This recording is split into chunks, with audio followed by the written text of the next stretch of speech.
क्या आप जानते हैं, एक ऐसी नवरात्रि भी होती है जिसमें माता की साधना सबसे शक्तिशाली मानी जाती है। वह 9 देवियों नहीं, 10 महाविद्याएं पूजी जाती हैं, जहां दीपक की लौ भी छिपाकर जलाते हैं, मंत्र भी धीमे हो जाते हैं और फल भी जग जाहिर नहीं किया जाता। जी हाँ, यही है गुप्त नवरात्रि। तंत्र, सिद्धि और महाशक्ति की गोपनीय साधना का पर्व।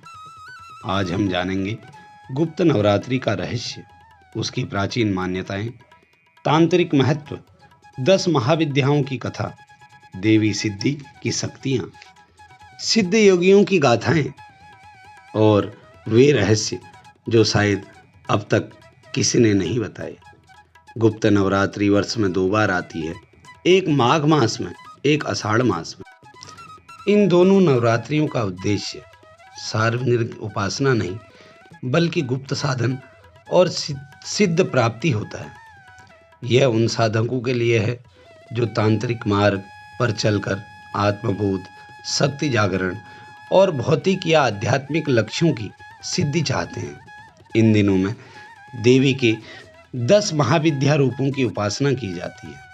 काली, तारा, त्रिपुर सुंदरी, भुवनेश्वरी, छिन्नमस्ता, धूमावती, बंगलामुखी, मातंगी, कमला और त्रिपुर भैरवी। हर देवी की साधना एक विशिष्ट उद्देश्य और मार्गदर्शन देती है। प्राचीन ग्रंथों में वर्णन है, यदि कोई साधक गुप्त नवरात्रि में विधिवत व्रत, मंत्र और ध्यान करे तो वे अदृश्य शक्तियां जागृत कर सकता है। ऋषियों और तांत्रिकों ने इसी समय को चुना था अपने सिद्धि मार्ग पर चलने के लिए। एक कथा के अनुसार महान तांत्रिक भैरवानंद स्वामी ने गुप्त नवरात्रि के अंतिम दिन मां बंगलामुखी की कृपा से भयंकर महामारी को रोका था। उन्होंने 10 दिन तक शमशान में रहकर यज्ञ किया और देवी ने प्रकट होकर संकल्प पूर्ण किया। इन 9 दिनों में अन्न का त्याग, ब्रह्मचर्य का पालन, मौन व्रत और मंत्र साधना के नियम कठोर होते हैं।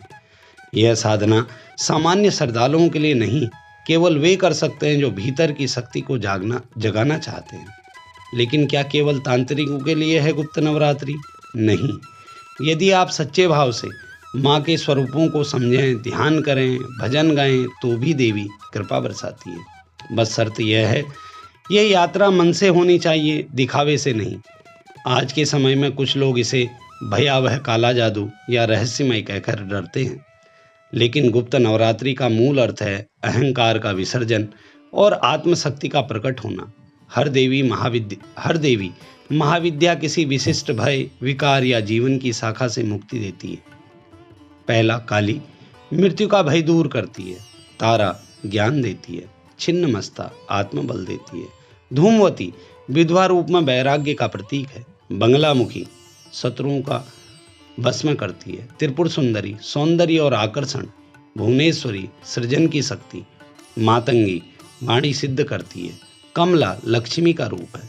त्रिपुर भैरवी कुंडलिनी शक्ति को जागृत करती है।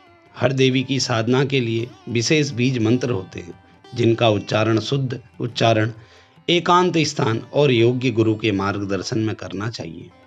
गुप्त नवरात्रि की रातें शक्तिशाली होती हैं। साधना, ध्यान, जप, तांत्रिक अनुष्ठान विशेष तिथियों पर सिद्धियां प्राप्त करने का अवसर देती हैं। ऐसी मान्यता है, यदि कोई गुप्त नवरात्रि की अष्टमी या नवमी को दीपक जलाकर माँ की महाविद्याओं का ध्यान करे बिना किसी कामना के, तो अगले 1 वर्ष में उसके जीवन में अद्भुत परिवर्तन होते हैं।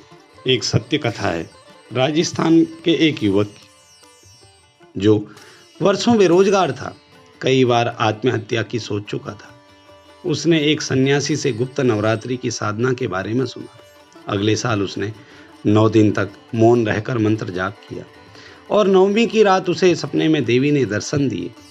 सपना ही नहीं, उसी महीने उसे बड़ा कॉन्ट्रैक्ट मिला और अब वो एक बड़ा संस्थान चला रहा है। ऐसी हजारों सच्ची घटनाएं जहां माता ने गुप्त नवरात्रि में किसी को अग्नि से, किसी को रोग से, किसी को मानसिक संकट से उबारा। गुप्त नवरात्रि में एक नियम ये भी होता है कि साधना की बात कभी उजागर नहीं करनी चाहिए। जो साधक दिखावा करता है या साधना को अहंकार का माध्यम बनाता है, उसकी सिद्धियां रुक जाती हैं। शास्त्रों में कहा गया है, गुप्तम कुर्वीति साधनम, यानी कि साधना गुप्त होनी चाहिए। गुप्त नवरात्रि शक्ति की परीक्षा है। यह कोई मेला नहीं, कोई सार्वजनिक पंडाल नहीं। यहाँ केवल एक दीपक होता है जो साधक के हृदय में जलता है। अगर आप इस गूढ़ अद्भुत शक्ति साधन की संपूर्ण कथा सुनना चाहते हैं तो इस वीडियो को अंत तक जरूर देखें। और अगर आपने जीवन में भी कोई बाधा, डर या संघर्ष है तो माँ की कृपा जरूर मांगिए, क्योंकि जब आप सच्चे भाव से माँ को पुकारते हैं तो पूरा ब्रह्मांड आपकी सहायता में लग जाता है। ये वीडियो प्रस्तुत किया है गाथा बाई हीरा चैनल द्वारा। अगर आप भी भारतीय अध्यात्म, चमत्कारों और देवी देवताओं की वास्तविक कथाएं जानना चाहते हैं तो हमारे चैनल को जरूर सब्सक्राइब करें। हर रोज नई कहानी, नया रहस्य और प्रभु कृपा से जुड़ी अनुभूतियां। अब आपको मैं बताऊंगा 10 महादेवियों की कथाएं। पहला है माँ काली, काल की स्वामिनी माँ काली। 10 महाविद्याओं में प्रथम ये है। समय की सीमाओं से परे, अंधकार की स्वामिनी और मृत्यु की देवी। एक कथा है, ब्रह्मांड में जब अधर्म बढ़ा और महादैत्य रक्तबीज को कोई भी देवता नहीं मार सका तो माँ काली प्रकट हुई। हर बार जब रक्तबीज का रक्त गिरता एक नया राक्षस जन्म लेता। तब माँ ने अपनी जिह्वा में पूरा रक्त पी लिया और दानव का नाश किया। गुप्त नवरात्रि में माँ काली की साधना का अर्थ है भय का अंत। जो व्यक्ति मृत्यु से डरता है, मानसिक रूप से अशांत है, उसे काली मंत्र की साधना करनी चाहिए।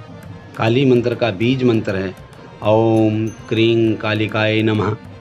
कहते हैं शमशान में या काले वस्त्र पहनकर एकांत में माँ काली की मूर्ति के सामने दीपक जलाकर 108 बार मंत्र जप करे तो काल का भय नष्ट हो जाता है। माँ काली केवल शक्ति नहीं, पूर्ण आत्म स्वरूप का प्रतीक है। दूसरी है माँ तारा, मार्गदर्शक तारिणी। माँ तारा का अर्थ है जो पार लगाती है। जब ब्रह्मांड के अंत में सब कुछ जल रहा था, सिर्फ एक शिशु रो रहा था, वह शिव थे। माँ तारा ने उन्हें गोद में लिया, स्तनपान कराया और कहा, जब तक मैं हूँ सब कुछ सुरक्षित है। गुप्त नवरात्रि में माँ तारा की साधना दिशाहीन जीवन को दिशा देती है। छात्र, शोधकर्ता, भ्रमित साधक सभी के लिए माँ तारा सर्वोत्तम देवी है। इनका बीज मंत्र है ओम ह्रीं स्त्रु ह्रीं फट। मंत्र साधना में जड़ता, भ्रम और दिशाहीनता का नाश होता है। देवी की मूर्ति के स्थान पर नीले रंग के कागज पर तारा लिखकर साधना की जाती है। तीसरी देवी है त्रिपुर सुंदरी, परम सौंदर्य और सृष्टि की अधिशात्री। त्रिपुर सुंदरी यानी सौंदर्य, सृजन और प्रेम की देवी। इनका स्वरूप बालिका, युवती और पूर्ण नारी तीनों में समाहित है। देवताओं ने इन्हें श्री विद्या कहा है, जो जगत का रहस्य है।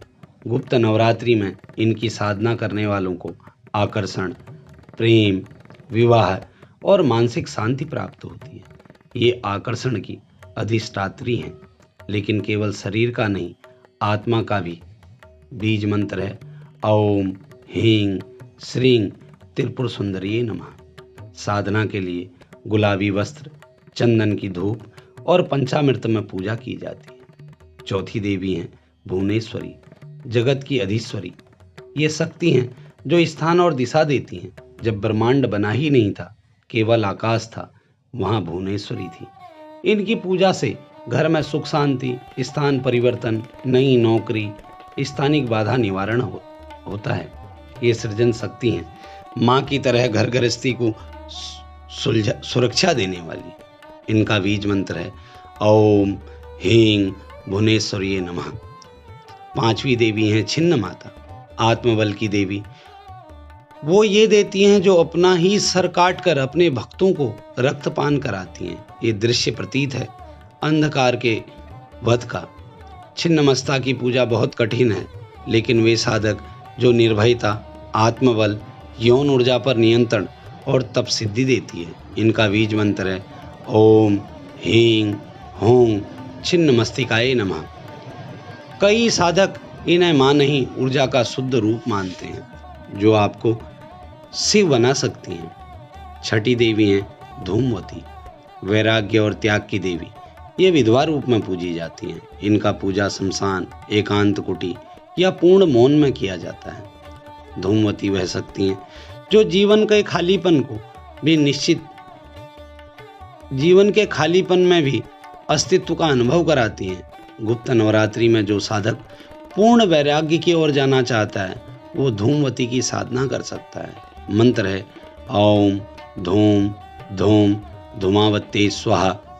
सातवीं देवी हैं बंगलामुखी, वाणी और शत्रु दमन की देवी। बंगलामुखी को स्तंभन शक्ति कहा जाता है, यानी जो शत्रु की बुद्धि, वाणी और गति को रोक देती है। गुप्त नवरात्रि में यदि कोई व्यक्ति किसी मुकदमे, कोर्ट केस, विवाद या सार्वजनिक विरोध में फंसा है, तो बंगलामुखी की साधना आश्चर्यजनक रूप से परिणाम देती है।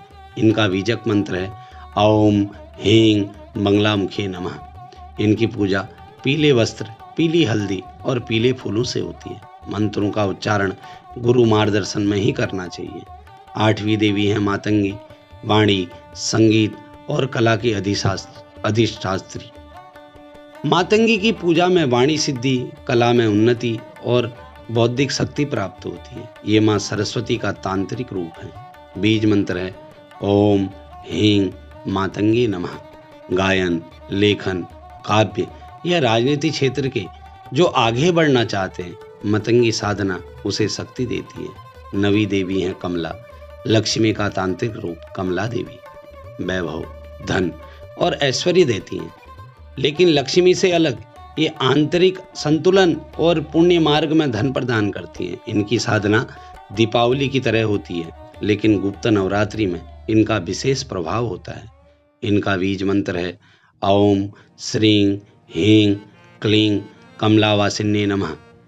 और 10वीं देवी हैं त्रिपुर भैरवी, कुंडलिनी जागरण की देवी। ये वो शक्ति हैं जो आपके अंदर की ऊर्जा को जागृत करती हैं। इनकी साधना से साधक धीरे धीरे योग मार्ग, तंत्र मार्ग या ध्यान मार्ग में प्रगति करता है। त्रिपुर भैरवी रात्रि की देवी है, मौन और अंधकार में प्रकट होती हैं। इनका बीज मंत्र है ओम ऐं ह्रीं भैरवी नमः। गुप्त नवरात्रि का रहस्य केवल मंत्रों, देवी नामों या तंत्रों से नहीं, बल्कि भक्ति के उस स्तर से है जहां साधक केवल मां को जानना चाहता है। दिखावा नहीं, इस यात्रा में डर नहीं होता, विश्वास होता है। ये पर्व है अपने भीतर की देवी को पहचानने का। अगर आप इस गुप्त नवरात्रि पर कोई संकल्प लें तो बस इतना लें, मैं मां को बाहरी नहीं भीतर से अनुभव करूंगा। यह वीडियो प्रस्तुत किया है गाथा बाई हीरा चैनल द्वारा। अगर आपको ये कथा अनुभवपूर्ण लगी हो तो वीडियो को लाइक करें, चैनल को सब्सक्राइब करें और कमेंट में जय माता दी जरूर लिखें। अगर कोई इन साधनों को इस्तेमाल करना चाहता है तो वो हमसे सीधा संपर्क कर सकता है। हमारा चैनल हर दिन एक नई रहस्यमयी कथा लेकर आता है, वो भी माँ की कृपा से। अगर आपको जीवन में किसी भी प्रकार की समस्या है तो आप हमारे चैनल के माध्यम से हमसे संपर्क कर सकते हैं। जय माता दी।